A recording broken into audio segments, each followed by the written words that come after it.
Good afternoon. My name is Jeffrey Mowdy, and today I'll be discussing organizational design, structure, and change for Starbucks Coffee.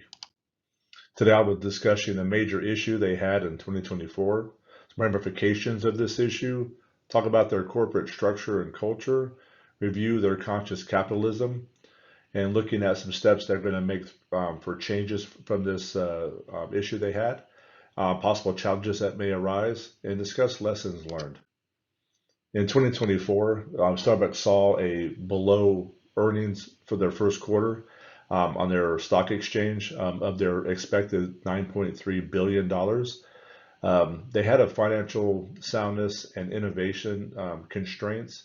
One is on spend that they saw from customers that were below average because of the end of the stimulus savings and other issues with unemployment and working and just typical spend during the first quarter. They do provide and spend all the money on their quality products, but not so much on their marketing. And we'll see some changes that we'll be making later on to discuss that.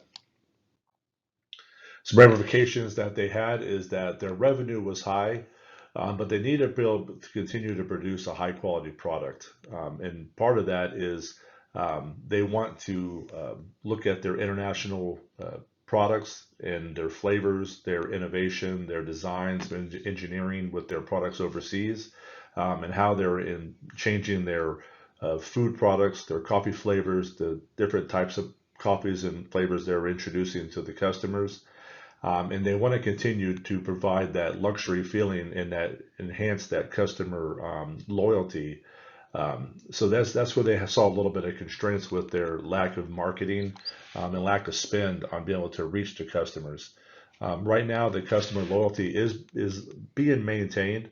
They have about a 3.1 or $3.2 billion cash flow coming in through the company Starbucks cards and through the mobile app that customers are investing and have this cash flow.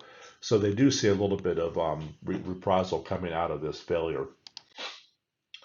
Their current corporate structure, though, is set up on two different phases. One is it's a matrix level from the CEO and the management team through different departments, such as HR, payroll, through marketing, through their engineering, and through their international expansion product development teams that work to run the corporate and the business side. But the important one is the flat organizational structure that we see at each one of the shops, and each one of those face-to-face with the customer facilities that has a manager and their employee base, where we saw the baristas and we're able to get the highest amount of focus on this particular area of this organization. The culture spanning from that flat organization structure is the coffee shop. And this is where that culture is, it's 100% customer based, is that they want to have every customer have that sense of connection, everyone's welcome. They want to be able to promote the loyalty through brand recognition, to be able to say that everyone knows what a Starbucks coffee is. They know what the flavor is like. They have their favorite drinks, their favorite food products, or just wanted to come and enjoy the facility and the environment is there. In that they feel that they can have a nice, warm, friendly greeting from the baristas that come in or management there. So they feel like that they're coming to a place that's comfortable and easy for them. Part of that is they can have that expedient service, yet pleasant. And that is they can get their coffee on a commute and not have to worry about waiting in long lines or waiting for drive-throughs or product to be made. But they do get that same sense of one cup is made for one customer. Every cup is made. They don't have pots and pots of coffee sitting around. So the place is also a place they can come to relax. They can come if they're students or working to have a meeting or to study. Or a place to socialize, to sit and relax and talk to friends and have a cup of coffee. Part of the corporate culture is to stay competitive and specialized through their brand recognition, is knowing that their coffee stands above the rest as a luxury experience, and that they're consistent in their product development and their product production.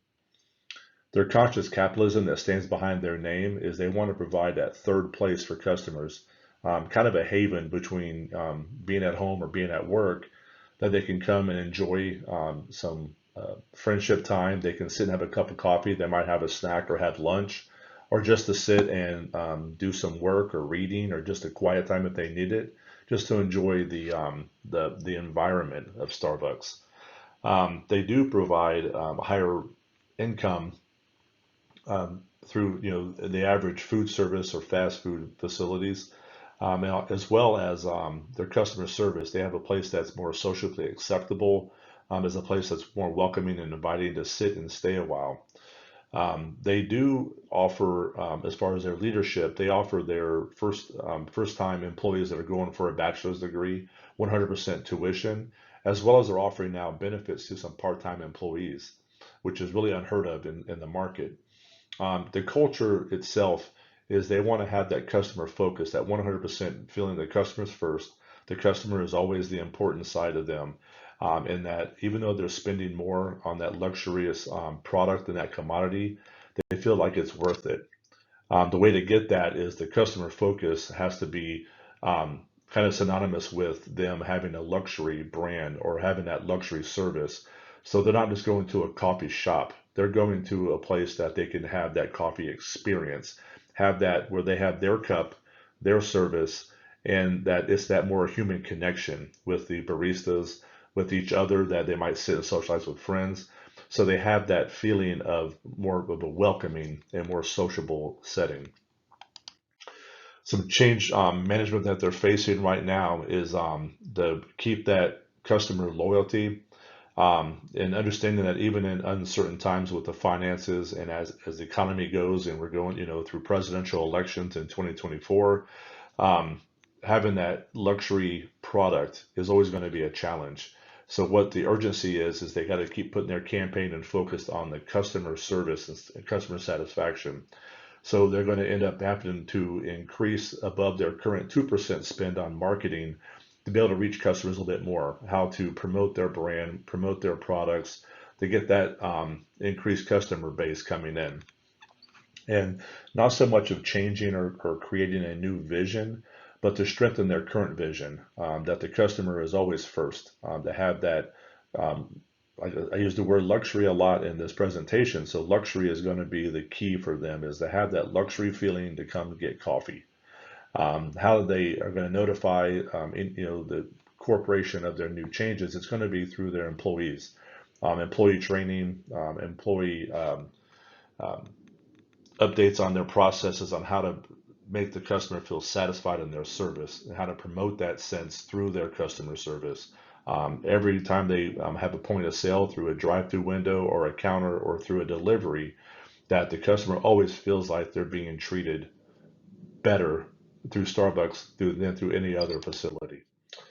Um, the way that they're going to empower this is they want to have the agenda through all of their departments, not just uh, the coffee shop, but also through their marketing, through engineering, through their product development, and through their international expansions, is that they also focus on developing their products in buildings and new facilities that focus on the customer, how to make it more of a social setting.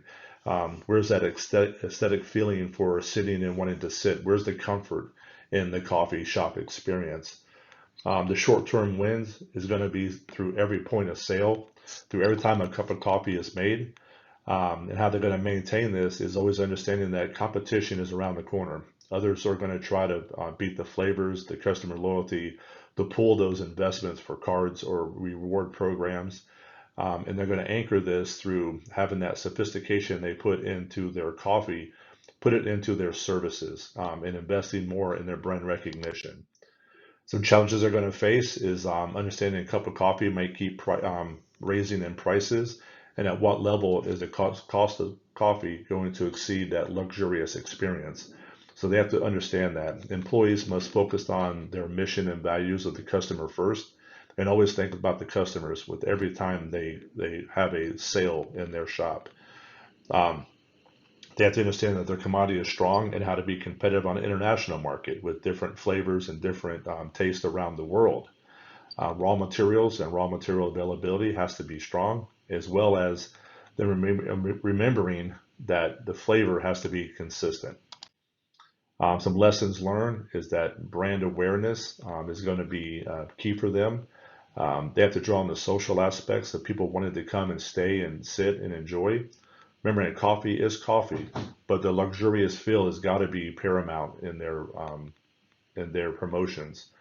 Competition is always around the corner, and they have to understand on a global scale. They have to understand global economies might shift their flavors to different commodities. Thank you very much for your time.